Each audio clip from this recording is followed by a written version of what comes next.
May apabak po kaya katamo nga na. For today's video po ay day 14 po ning kaya katamo pa magtindang gatas damulag. Pero po bayo kung magtindang gatas damulag ay ni po. Piyata dya po yung kakong pangunakan. Mag-aral teacher. Ayan po. Etad kay Papo King eskwela. Ayan po. Kaya ni pong Cristo Rey. Kaya niya po makadestino yung kakong pamangkin. Ayan. Maka-fast forward dyan po pala yung kaya katamang video niya. Mabilis siya. Okay. At tayo ninapin, no? Kaya niya po yung eskwela ng high school ng Cristo Rey. Ayan. Ano pong karagol pa magbayo. Ito po yung kakong pangunakan. Kaya. Ano pong karagol pa magbayo yung eskwela tamo kayo ng Cristo Rey.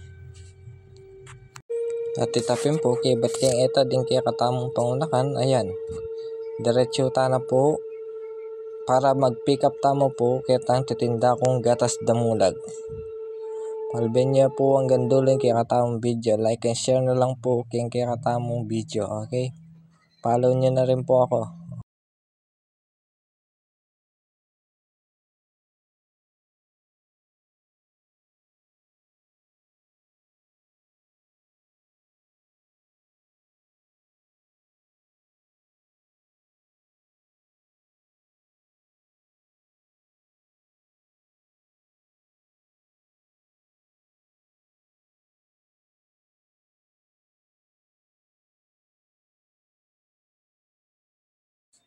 Uy, tapin po, king kaba na po yung video tamo, balak sana na ako miras kaya kami. Uyang, yan po yung kaya kaming kanto, bandaya pong kaili.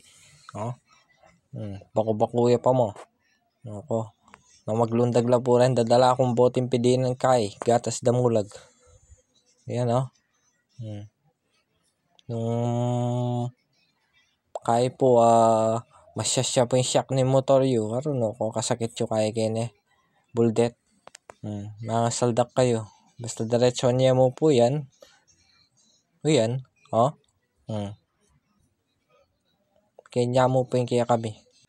At bayo ko po kumorba, mag-U-turn, lumawi ako pa left, right, gulot, arap. Po tapos sa balanda kayo. Mga bilis la po rin sa kengken. O rin,